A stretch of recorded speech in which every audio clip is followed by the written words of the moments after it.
Thank you very much for being here and for joining us for this important briefing. I especially want to thank Dr. Trita Parsi for coming here today to brief us on the diplomatic options that remain to prevent war and resolve the nuclear dispute. Dr. Parsi is founder and president of the National Iranian American Council and an expert on U.S.-Iran relations. He's the author of a book called Treacherous Alliance, The Secret Dealings of Iran, Israel, and the United States, and has won the silver medal of the 2008 Arthur Ross Book Award from the Council on Foreign Relations. His new book, A Single Roll of the Dice, Obama's Diplomacy with Iran, uncovers the previously unknown story of American and Iranian negotiations during President Obama's early years. Since President Obama's inauguration, the United States and Iran have engaged in less than 1 hour of direct talks. If the crippling sanctions that the U.S. and Europe have imposed are meant to push the Iranian regime to negotiations, it hasn't worked. U.S. sanctions have hurt Iran's economy and ordinary Iranian people. They've not created any meaningful change in the behavior of the Iranian government. Simply put, U.S. policy towards Iran has failed to ensure a peaceful Iran that aids regional stability. As the war of words between the United States and Iran escalates, it is more critical than ever that we highlight alternatives to war to avoid the same mistakes we made in Iraq. That's why I've been a leader in opposing the sanctions bills, such as the Iran Refined Petroleum Sanctions Act of 2009 and the Iran Threat Reduction Act, that I believe will only lead us down the path of war. Many of us know that the United States cannot afford to embroil ourselves in another military campaign. The U.S. has thus far spent over $1.2 trillion of borrowed money on the wars in Iraq and Afghanistan. Military action against Iran would be disastrous for the region and for the United States' moral standing. U.S. Secretary of Defense Leon Panetta has himself warned against the use of military force in Iran, stating that it would cause unintended consequences in the region and, quote, could have a serious impact on U.S. forces in the region, unquote. A military strike on Iran is also likely to produce the result we want and will only delay Iran's nuclear program. A serious diplomatic track based on mutual trust is the only way to achieve increased transparency. At this time, I'd like to invite to the podium Dr. Trita Parsi, and thank you for your consistent efforts in trying to bring about peaceful resolution of conflict. Thank you very much, Dr. Parsi. Thank you so much, Congressman. I want to take the opportunity to turn the mic on, if I could.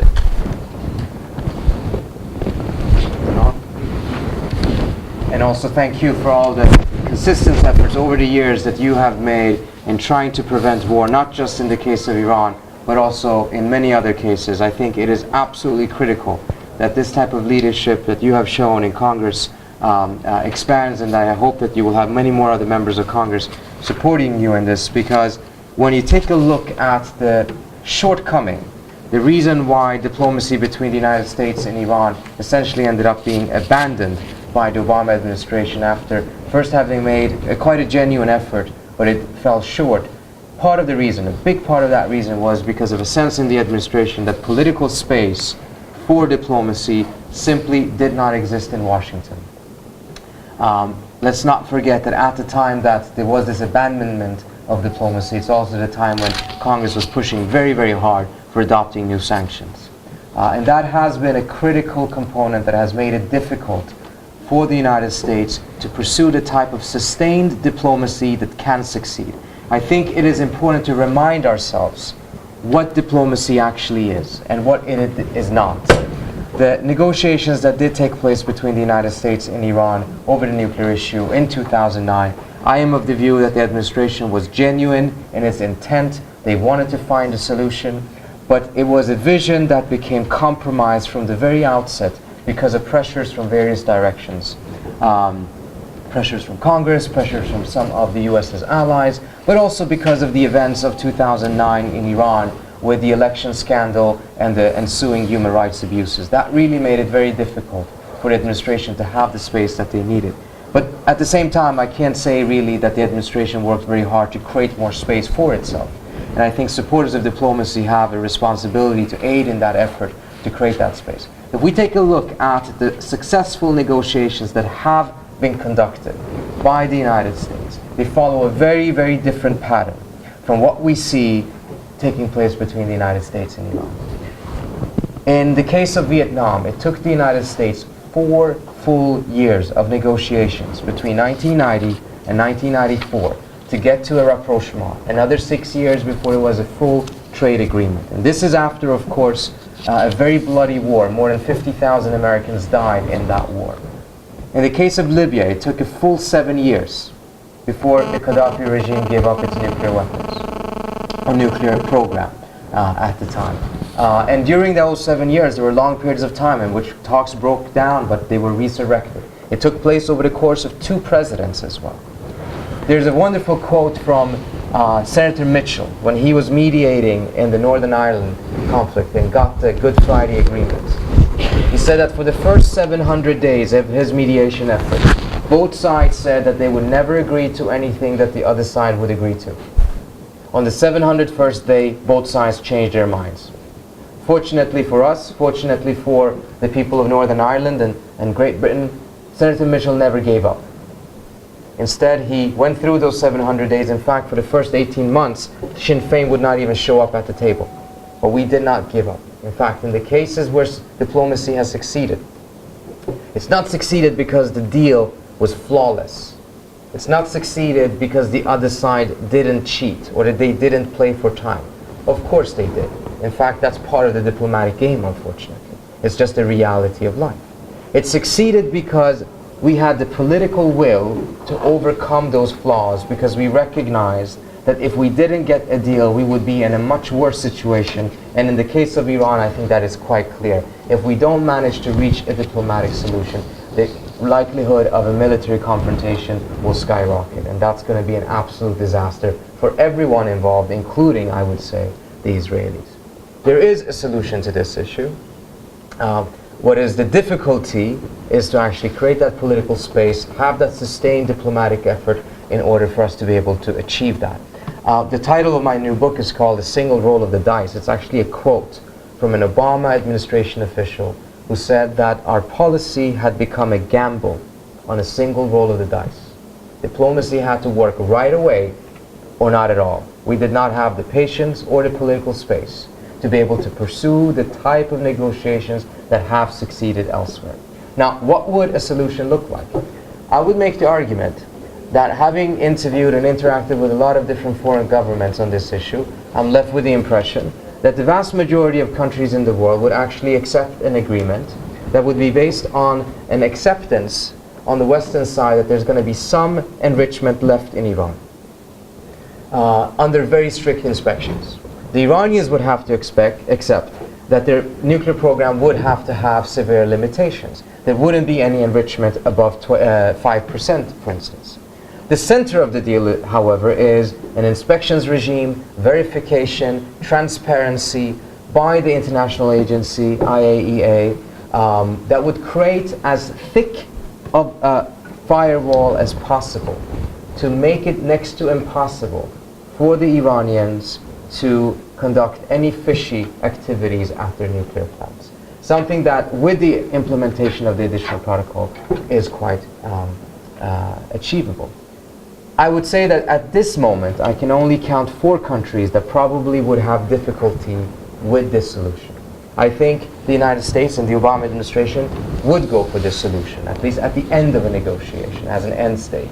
I think the Iranians also would be able to agree to it. In fact, they have agreed to implement the additional protocol in the past. I think the countries that right now probably have adopted positions that tend to be more hawkish are the United Kingdom, France, Saudi Arabia, and Israel. But the vast majority of other states in the region would actually, and in the global community, would probably agree to this. And I think the diplomatic effort needs to be focused on getting this solution, while at the same time increasing the comfort level of these other states so that they would realize that this is a decent solution.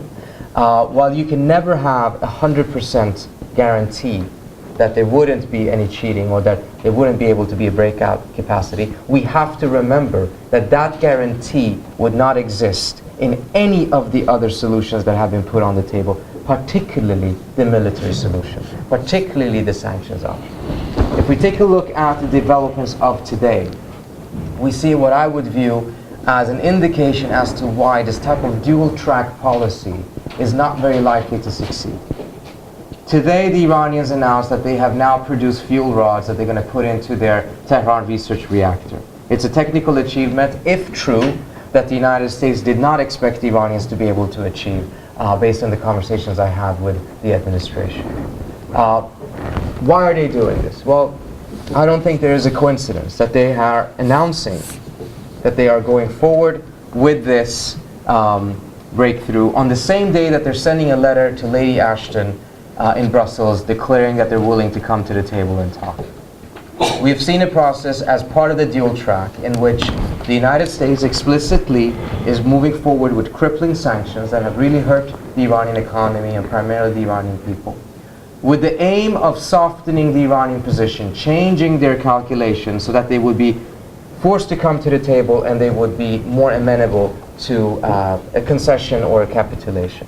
The Iranians are doing exactly the same thing. They're going to come to the table on the day in which they announce an achievement in order to strengthen their negotiating position.